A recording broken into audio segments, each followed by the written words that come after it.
Are you ready, Glamboni? Yeah, you're all good. Alright. Railway Series number 1. The Free Railway Engine. By Wilbert Audrey. First episode, Edward's Day Out. Once upon a time, there was a little engine called Edward. He lived in a shed with 5 other engines. They were all bigger than Edward, and boasted about it. "The driver won't choose you again," they said. "He wants big, strong engine like us." Edward had not been out for a long time. He began to feel sad.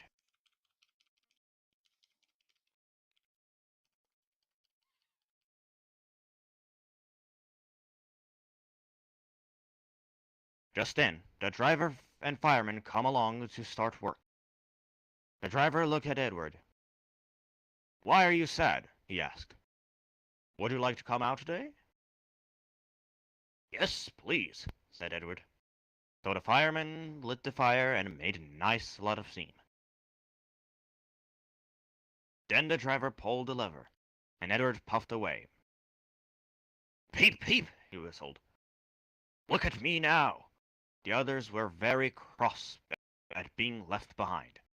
Away went Edward to get some coaches.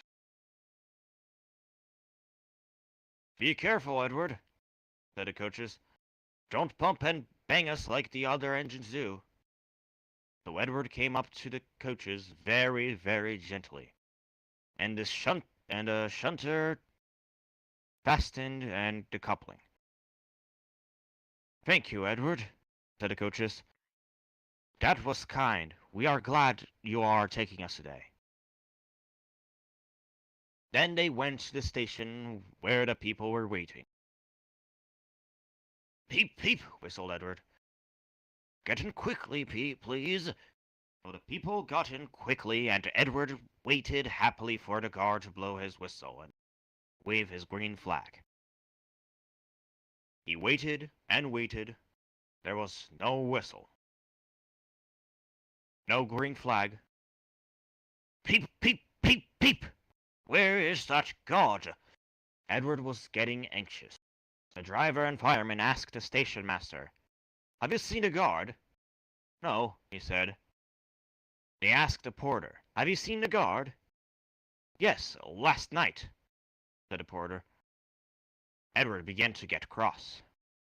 "Are we ever going to start?" he said. Just then a little boy shouted, "Here he comes!" And there the guard was, running down the hill with his flag in one hand and a sandwich in the other. He ran onto the platform, blew his whistle, and jumped into his van. Edward puffed off. He did have a happy day.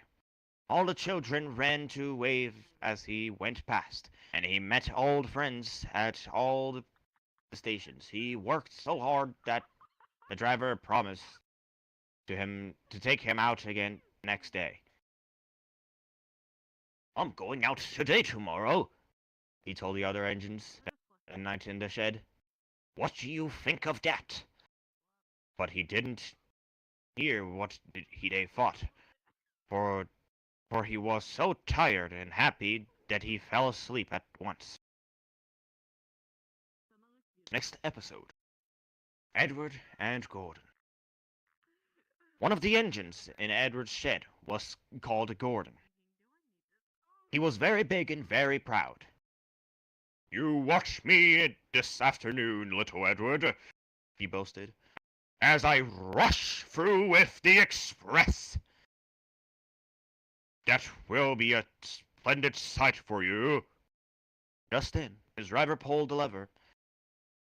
"Goodbye, little Edward," said Gordon as he puffed away. "Look out for me this afternoon." Edward went off, too, to do some shunting. Edward liked shunting. It was fun playing with trucks. He would come up quickly and give them a pull. "Oh, oh, oh, oh!" screamed the trucks. "Whatever is happening?" Then he would stop, and the silly trucks would go bump into each other. "Oh, oh, oh, oh!" they cried again. Edward pushed them until they were running nicely. And when they weren't expecting it, he would stop. One of them would be sure to run onto another line. Edward played till... Oh gosh. Hold on. Funny, what are you doing in the wall? There were no more trucks. Then he stopped to rest. I'm live right Presently, now. he heard a You whistle. gotta read the railroad Gordon sequence. came puffing along very slowly and very crossly. Instead of nice shining coaches, he was pulling a lot of very dirty coal trucks. "A goods train! A goods train! A goods train!" he grumbled. "The shame of it! The shame of it! The shame of it!" He went slowly through with the trucks, clattering and banging behind him. Edward laughed and went to find some more trucks. Soon afterwards, the porter came and spoke to his driver. Gordon can't get out up the hill. Will you take Edward and push him, please?"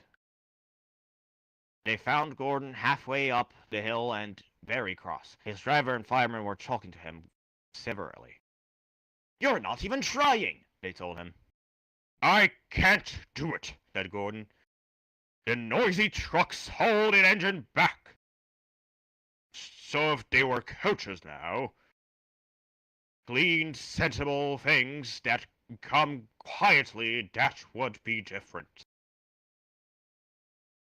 Edward's driver came up. "We've come to push," he said. "No use at all," said Gordon. "You wait and see," said Edward's driver. They brought the train back to the bottom of the hill. Edward came up behind the brake van, ready to push. "Peep, peep, I'm ready," said Edward. "Poop, poop, no good," grumbled Gordon. The guard blew his whistle and they pulled and pushed as hard as they could. "I can't do it! I can't do it! I can't do it!" puffed Gordon. "I will do it! I will do it! I will do it!" puffed Edward. "I can't do it! I will do it! I can't do it! I will do it! I can't do it! I will do it!" They puffed together. Edward pushed and puffed and pushed as hard as ever he could. And almost before he realized it, Gordon found himself at the top of the hill. "I've done it! I've done it! I've done it!" he said proudly, and forgot all about Edward pushing behind. He didn't wait to say thank you, but ran so fast that he passed 2 stations before his driver could make him stop. Edward had pushed so hard that when he got to the top of he was out of breath. Gordon ran on so fast that Edward was left behind. The guard waved and waved, but Edward couldn't catch up. He ran on to the next station, and there the driver and fireman said they were very pleased with him. The fireman gave him a nice long drink of water. And the driver said, I'll get out on my paint tomorrow and give you a beautiful new coat of blue with red stripes. Then you'll be the smartest engine in the shed." Next story, the sad story of Henry. Once an engine attached to a train was afraid of a few drops of rain. It went into a tunnel and squeezed through its funnel and never came out ever again. The engine's name was Henry. His driver and fireman argued with him, but he would not move. "The rain will spoil my lovely green paint with red stripes," he said. The guard blew his whistle till he had no more breath. And waved his flags till his arms ached, but Henry still stayed in the tunnel and blew steam at him. I'm not to spoil my lovely green paint and red stripes for you, he said rudely. The passengers came and argued too, but Henry would not move. A fat director who was on the train told the guard to get a rope. "We will pull you out," he said, but Henry only blew steam at him and made him wet. They hooked the rope on and all pulled, except the fat director. "My doctor has forbidden me to pull," he said. They pulled and pulled and pulled, but still Henry stayed in the tunnel. Then they tried pushing from the other end. The fat director said, "1, 2, 3, push!" but did not help. "My doctor has forbidden me to push," he said. They pushed and pushed and pushed, but still Henry stayed in the tunnel. At last, another train came. The guard waved his red flag and stopped it. The 2 engine drivers, the 2 firemen, and the 2 guards went and argued with Henry. "Look, it has stopped raining," he said. "Yes, but it will begin again soon," said Henry. "And what would become of my green paint with red stripes then?" So they brought the other engine up, and it pushed and puffed and puffed and pushed, as hard as it ever could. But still Henry stayed in the tunnel. So they gave it up. They told Henry, "We shall leave you there for always and always and always." They took up the old rails, built a wall in front of him, and cut a new tunnel. Now Henry can't get out, and he watches the trains rushing through the new tunnel. He is very sad because no one will ever see his lovely green paint with red stripes again. But I think he deserved it, don't you? Next story. Edward, Gordon, and Henry. Edward and Gordon often went through the tunnel where Henry was shut up. Edward would say, "Peep, peep, hello." And Gordon would say, "Poop, poop, poop, serves you right." Poor Henry had no steam to enter. His fire had gone out. Soot and dirt from the tunnel roof and had spoiled his lovely green paint and red stripes. He was cold and unhappy, and wanted to come out and pull trains too. Gordon always pulled the express. He was proud of being the only engine strong enough to do it. There were many heavy coaches full of important people like the fat director who had punished Henry. Gordon was seeing how fast he could go. "Hurry, hurry, hurry!" he panted. "Trickety-chock, trickety-chock, trickety-chock," said the coaches. Gordon could see Henry's tunnel in front. "In a minute," he thought, "I'll poop, poop, poop at Henry and rush through and out to the open again." Closer and closer he came. He was almost there when crack, whoosh! He was in a cloud of steam and going slower and slower. His driver stopped the train. "What has happened to me?" asked Gordon. "I feel so weak." "You've burst your safety valve," said the driver. "You can't pull the train anymore." "Oh dear," said Gordon. "We were going so nicely too. Look at Henry laughing at me." Gordon made a face at Henry and blew smoke at him. Everybody got out and came to see Gordon. Said the fat director. "I've never liked these big engines. Always going wrong. Send another engine at once." While the guard went to find one, they uncoupled Gordon and branded him on a siding out of the way. The only engine left in the shed was Edward. I'll come and try, he said. Gordon saw him coming. That's no use, he said. Edward can't pull the train. Edward puffed and pulled and puffed, but he couldn't move the heavy coaches. I told you so, said Gordon rudely. Then he looked at Henry and said, Why not let Henry try, sir? Yes, said the factory director. I will.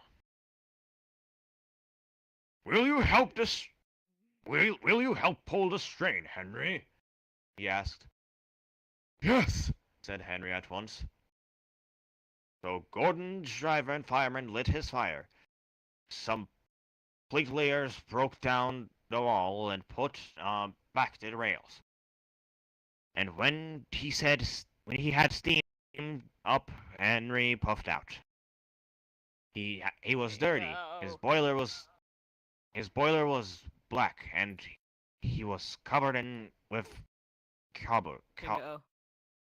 He was covered in Help. cobwebs. They're trying to touch my cock.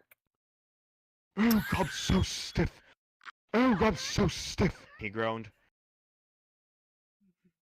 You'd better run to ease your joints and find a turntable, said the fat director kindly. Henry came back feeling better, and they put him in front. Peep, peep, peep, said Edward. I'm ready. Peep, peep, peep, said Henry. So am I. Pull hard, pull hard, pull hard, puffed Edward.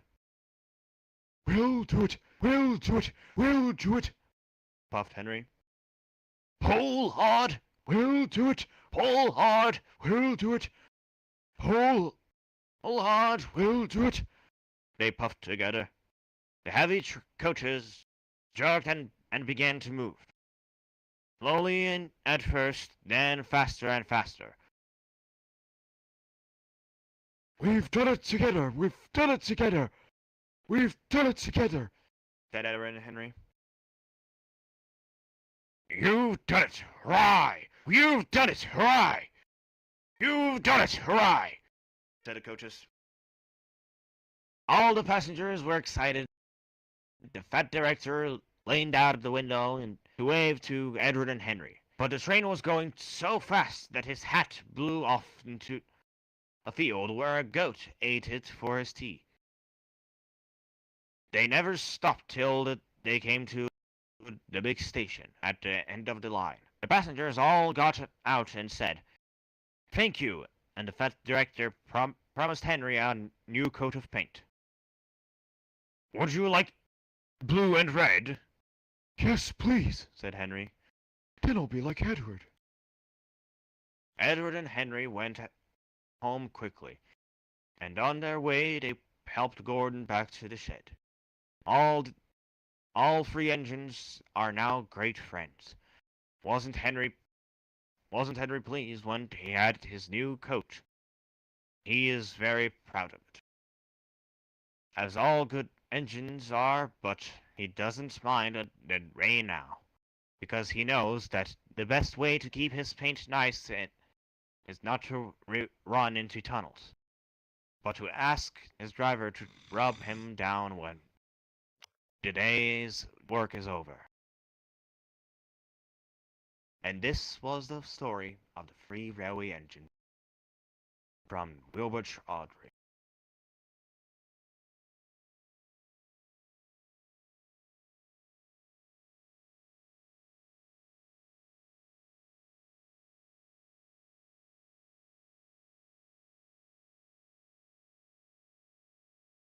Oh, that was it. The whole book.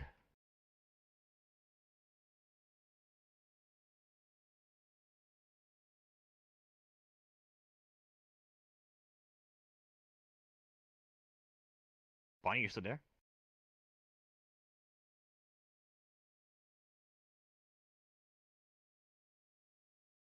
I'm gonna go see the others what they're up to.